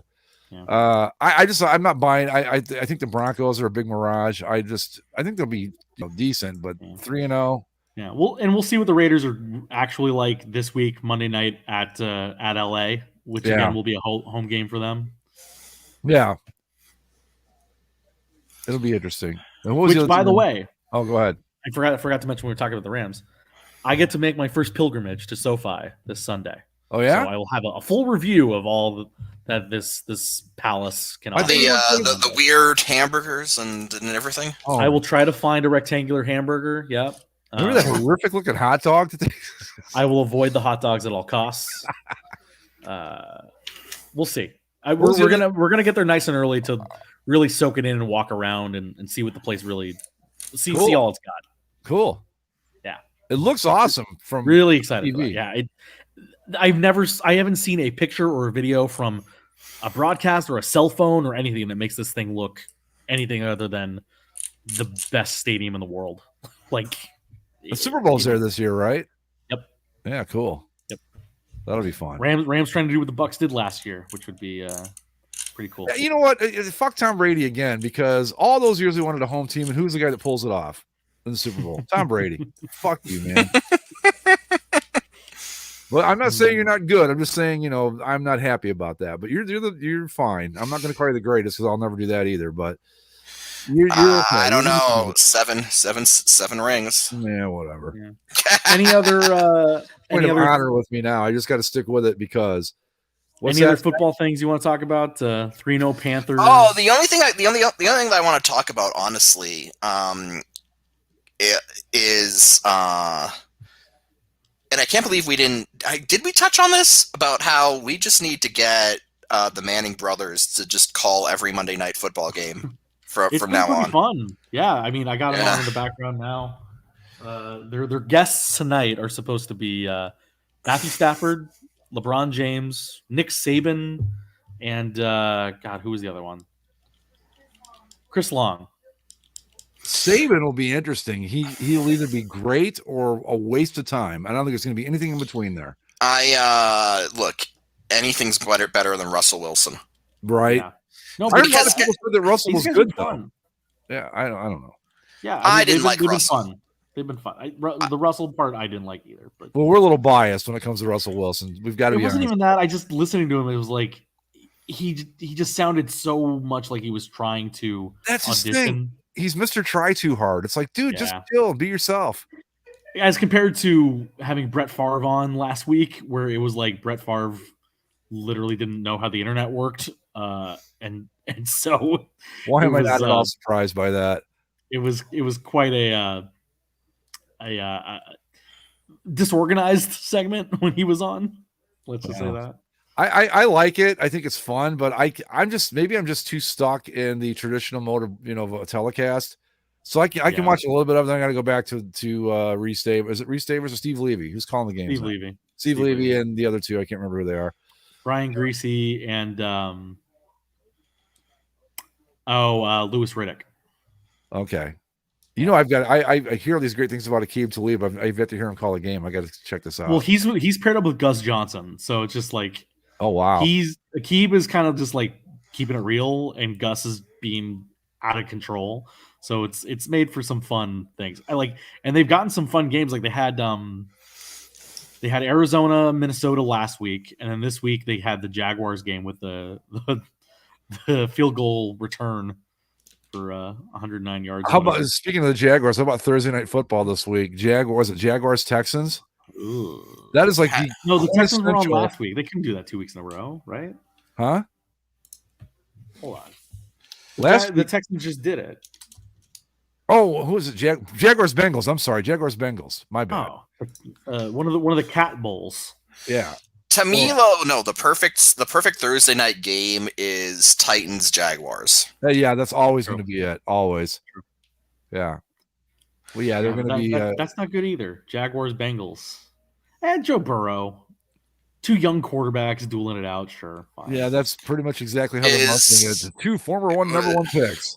Yeah. They can also market it as like, will Urban Meyer quit by halftime?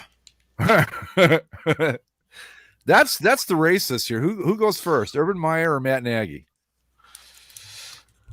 Well, see, with Urban Meyer, there was always the X factor that he might not even get fired. He might just quit. Yeah, I think it's Nagy. I think if he loses to the Lions this week. Well, there's two things that will happen. He'll get fired, and we'll never see Andy again. So, yeah. Before we turn the corner towards the end here, we haven't checked in on baseball in a bit, and we got a week left, 2 weeks left. Yeah, and you know what? Take me out to the ball. Unending amazement. The San Francisco Giants were the first team to win 100 games in baseball this year. And I look at the roster, I'm like, I don't know how they're doing this. Now, granted, I bet I've watched 5 minutes of baseball all season. Really, I just 2-game lead on the Dodgers too. That just blows my mind because they've got Chris Bryant, who I don't think turned out to be Chris Bryant like we thought he would. No, and he only came in halfway through when they were already tearing it up. Buster Posey has already won 3 World Series with that team, so he's got to be towards the tail end of his career. Here's their depth chart. Their starting lineup is Buster Posey, Brandon Belt, Crawford, and Belt. They've got solid players. Brandon Crawford, Evan Longoria, who's had a renaissance. Okay. Tommy La Stella, who's and a bunch of guys named Duggar. Mike Yastrzemski, Chris Bryant, Alex Dickerson. Their pitching staff is the only guys I know are their 4th and 5th starters. Their number 1 starters, Kevin Guzman, and then Logan Webb, Anthony Scalfani. Okay, Gaussman and the other guy, Def Scalani, or whatever his name is. I remember when he was with the Reds, it was like this kid's, huh? Yeah, Desclafani, I got it. He was, they're like, this kid's got some decent stuff. He might turn out to be something. And I even had him on my fantasy team for a couple months. And then he just kind of never heard of him again, and now he's with the Giants. And are you Johnny talking about Kevin Cueto's still Gausman, hanging on to the Gausman? Gausman, yep. That guy was with the Orioles, right? He was a big time prospect, and he couldn't get me out. And what happened here? I think he's no longer playing in Baltimore. I think helps. Oh, that might help. Yeah, it helps when you got some guys that can play behind you, I suppose. Yeah. I don't think the Giants, but are there any other big races going on? I mean, so there's two big races at this point. So like all the divisions are practically sewn up except for the there's a couple divisions that are still outstanding. So we'll just go through it real quick. Since we started in the National League, obviously the Giants are up in the NL, but they're two games up on the Dodgers, with 6 games left, however many left. 154, 8 games left, according to 8 games left. Yeah. So I mean, still time for the Dodgers to potentially take them over, but it's hard to say that they will because they're not playing each other. And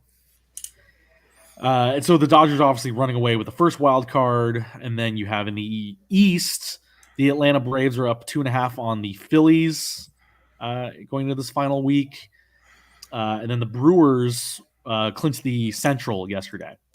But the other team to talk about from the Central is, God damn it, if they haven't done it again.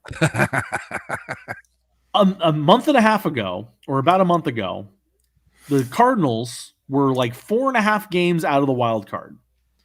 They then went on like a 12 or 13 game winning streak, and now they're leading the wild card by 5.5 games. They've won 16 in a row now, as it stands. Right. 16. And the thing that's going to be so goddamn stupid, because you and I can all see this written on the wall, they're going to go into the playoffs. They're going to play the 105-win Los Angeles Dodgers. And win. They're going to be lucky to have 90 wins. And they're probably going to win. They're going to go against what is his name? Either Kershaw or Scherzer, and they're gonna find a way. They're gonna do it. Do you guys want to hear a really interesting stat that I saw on Twitter today? The New York Baseball Mets, all right, spent 101 days in first place this season and are going to finish with a losing record. Jesus. I don't even know how you the do that. Absolute worst. Right? How is that even possible? They had a pretty hard turn after the I guess the trade deadline, because that's when they traded for like Javi Baez and all those guys, and they tanked. And that's that's a team that was in the lead in the division, was at the very least in the wild card hunt, and now they're 13.5 out. They're barely better than the Colorado Rockies. I think that Padres, same thing. They were right in the mix of all of that stuff with the Dodgers and the Giants and the wild card, and now they're 9 games out of the wild card spot. Yeah, I mean, I was going to say, going into the season, everybody thought that division was going to be between the Dodgers and the Padres. That was it. The Giants were like an afterthought. Padres are 24 games behind the Giants and 22 games behind the Dodgers. Yeah, and when they were like neck and neck with them. And they made some big moves, big splashy moves in the offseason, and all this other stuff. And it was like, this is their year. And wow, that's a horrible disappointment when you're a fan too. I mean, it's one thing to be say the Dodgers. Okay, we're not going to win the division, but we're still going to get in more than likely. Mm-hmm. But wow, just to go in with those expectations, and you're not even going to come close. Yeah. In the AL, in the West, the Astros are going to clinch the division any day now. They haven't officially, but they're up 5 on the Mariners. Fuck them. Yeah, I know. The White Sox clinched the Central, 11.5 games up on the Indians. By the way, their final game as the Cleveland Indians in Progressive Stadium yesterday. That's right. And now in the AL East is where the rest of the fun is, where the Tampa Bay Rays have an 8-game lead over the Yankees. Again, which I think is also kind of incredible. Yeah. And then I think you mean the Tampa Montreal Rays Expo. Tampa Real Expo. St. Pete. St. Pete. Again, that's not official, but every day they're getting closer to doing it. And it will be the dumbest thing. And this is really saying something with Major League Baseball, but I think that will be the dumbest thing they've ever done. Even split their season between about as far north as we can go in North America, or in this part of North America. I mean, the only thing that's we can go. The only thing that's comparable is when the Expos did it, where they played all those games in Puerto Rico. Yeah, that's it. Yeah. And But that even then, they were still the Montreal Expos. They weren't the San Juan Expos. no. And are the Rays going to be the Expos, or are they just going to be the Rays this whole time? I mean, this is screwed up, man. I know the I saw a UniWatch shared a story that said, "Oh, the return to the Expos," and like this article was talking about them being the Expos, and it's like, there's no way you can do that. Like that's just they're literally two teams. You like don't even. No, they I can't imagine a situation where like they have two different identities. They shouldn't do this at all. We all No, they know it. shouldn't. It's ridiculously stupid. But whatever. But they're going to make the playoffs. They're going to win the division. They're going to have an ad on the outfield wall advertising for Montreal. And then the other teams in the AL East. So this is the AL wild card is actually still quite tight. So the Yankees have the first spot, and they're a game up on the Red Sox, who have the second spot, who are a game up on the Blue Jays, who are just outside of it, who are a game up on the Mariners, who are a game up on the A's. So the A's are 3 games out behind the Red Sox. Seattle's 2 games back. Toronto's 1 game back of the Sox, and the Yankees only have a 1-game lead over the Sox. Well, Mike, So- first off, your Toronto Blue Jays have to get it done and knock the Red Sox out of this thing. I know, right? We got to do the rest it. of it, I don't really care. Seattle, whatever, fine. Oakland. It's incredible that, I mean, we talk about teams splitting locations. It's incredible that the Blue Jays are where they are, Yeah. considering that they played half the year in Dunedin. Did they play? Did they go straight from Dunedin back to Toronto, or did they stop in Buffalo for a while again? Right, that's right. They played Dunedin, Buffalo, and then back to Toronto, Yeah. Yeah, look at that. which There's is like, crazy. But yeah. But yeah, that's the help with having guys that can just match the shit out of the baseball. yeah, but Oakland, whatever. You're gonna get in, whoever you'll lose. We already know that, so whatever. But just get the Red Sox out. I hope that everybody passes them, and the Yankees. Screw them, but thank you for sweeping the Red Sox over the weekend. I'm pleased with that. Yeah. I think. The Yankees were another team that was well out of it, and then had a 10-game streak at some point Yeah. to get back into it. And now they've won 6 in a row. And Look at that. The Detroit Tigers aren't in last place. How about that? that's really. Oh my God, the Orioles. Jesus. Talk yeah. about Yeah. 50 and 106. We got 6 games to go here or whatever. What's what's the worst record ever? 20, and that was the old Cleveland Spiders, like 20 and 100. Okay, so we're not gonna. What was that? The Tigers, like the 2003 Tigers or something like that. Oh yeah, they were pretty bad They too. they lost 120 games, I think. Yeah, it was pretty bad. I think it was quite 120. I think it was like 111, 112, somewhere in there. Yeah. But yeah, that's a great season for them. They're going to be in 3rd place in the AL Central. Only 2 games back of the Indians, who are 11 games back of anything meaningful. The only other thing I want to mention, and it's not because of their record. I mean, it's partially because of their record, but the Angels, Shohei Ohtani had a quote yesterday after what's likely going to be his last pitching start of the season. Yeah. He said, "I really like the team. I love the fans. But more than that, I want to win. Yep. I'll leave it at that." I saw that. He was asked about, contract extensions. He still has 2 years in Anaheim before they have to deal with that. But that's the kind of words that like scare the shit out of me.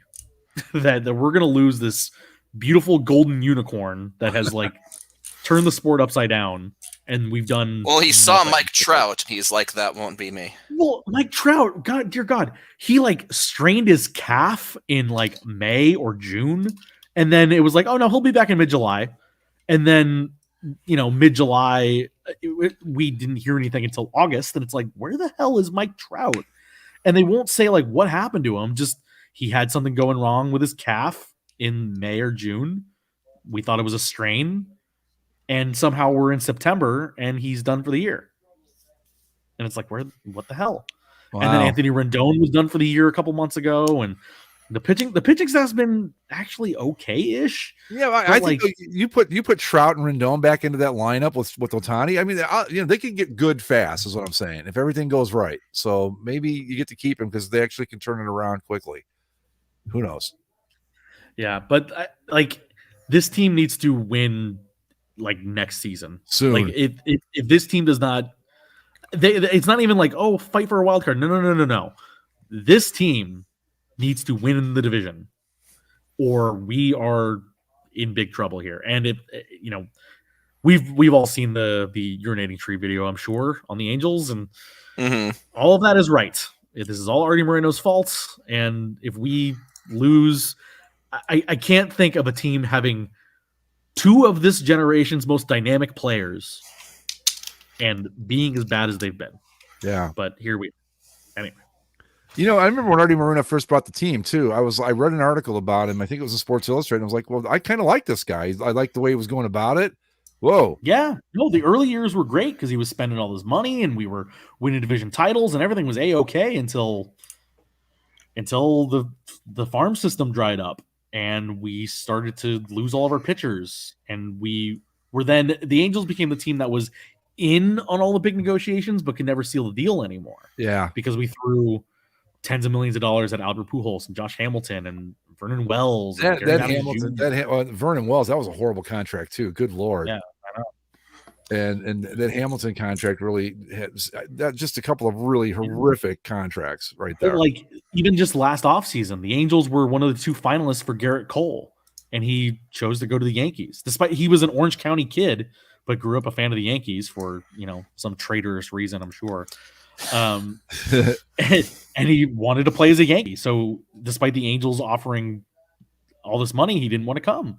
And even years ago, like Zach Greinke, before he went to the Astros, the Angels were trying to sign him to an extension because he got traded here from Kansas City, and then he didn't sign. And it was like this weird mix of spending all this money on guys like Pujols and Hamilton and even Mike Trout, throwing all the money you can at Mike Trout, but then not getting guys like Zach Greinke or Garrett Cole or name your top-notch pitcher of the last 10 years. Well, you would think too that with them being, I mean, they're in Anaheim, obviously, but I mean that would be, I would think, a pretty desirable spot to land as a free agent. Southern California, not terrible. And I hope now with Trout and Rendon and Ohtani, with the promise that they're healthy, I don't see why anybody wouldn't want to play here. But right, there's something somewhere that is scaring people off, and I don't. It's got to be Artie. Because that's the only thing that, or somebody sense. In the front office that we don't know about. But I mean, but we've changed managers, we've changed GMs. Like I don't know what to do. Like if they don't win next season, it might be a culture thing. Yeah, that's what I was saying. Like it might just be a thing where it's the vibe's just not right. And but if that's the case, if it's a culture thing, it's a vibe thing, then that ultimately has to go to the owner, right? Yep, exactly. I was going to ask, what's the Anaheim's airport? Is it Orange County has an airport, right?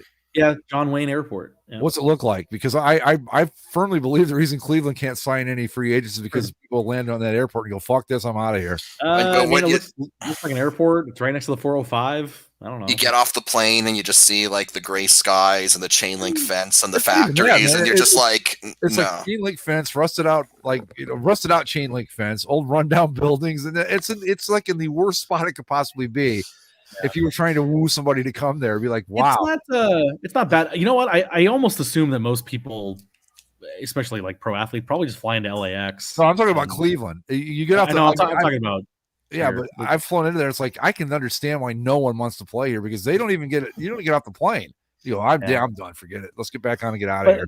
I think if they don't start winning next year, like as much as I want to keep him forever, I think you probably should trade Ohtani because if you're not winning, he's not going to stay. And if you can trade him for all the assets in the world, well, yeah, with Trout too. I mean, look, I would hate to see it, but. Let's be honest about it. You could get a king's ransom for him. Yeah, but he seems like a hockey player in that he actually doesn't want to go somewhere because his stuff is here. It's a joke from another hockey podcast I listen to, but literally like hockey guys don't like to move because they're just like, my family's here and my couch is here and I bought a TV last week and it's on the wall and like their stuff is here. They don't want to move. So I think Trout is I think that's why Trout signed a deal like that. Because if he truly wanted to go somewhere else, he totally could have. Oh yeah. You don't think the Yankees would have opened up the Yankees, Phillies, like anybody either one. Because he's a Jersey kid, right? Jersey kid, grew up a Phillies fan, but favorite player was Derek Jeter and the whole thing. So God. How can anybody's favorite player be Derek Jeter? I mean, look, I'm not knocking him. He's a good player, but only thing he did was he showed up every day and he played pretty well. I mean, give me a break.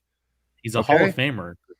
All right. I mean, yeah, he is. There's no question. He's also a joyless bore who sucked all of the happiness out of the Miami Marlins. But a Hall of Fame joyless bore. Yeah, I won't argue the fact that he's a Hall of Famer, but not the most.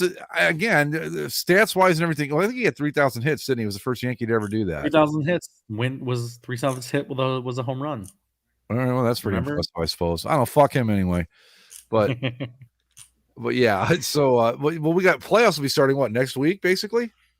Yeah. I mean, because when's the season end? Is this coming Sunday? This Sunday. Then there you go. Yeah, we'll have potential for 1-game playoffs for the American League wild card or for the NL West, and then you'll get the wild card games and the playoffs, and on we go.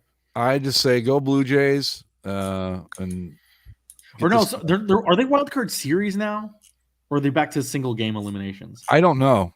I like I said, I just I can't really get into watching a spreadsheet play out in front of me, so I've maybe watched 2 games all year. I mean, full games. I mean, I've watched a little bit here and there, and I'll have it on in the background, but to sit down and actually watch, no thanks. I can't believe I'm saying that. I mean, because 10 years ago on this show, I was Mr. Baseball, ride or die with baseball. It is single games, so no wild card series quite yet. I was just confused because I remember last year they with the shortened season they used like the 16 team format and all that. It's back to normal. Good. Year. Yeah, and I just want to say again that having fans back at football games is just the greatest thing ever.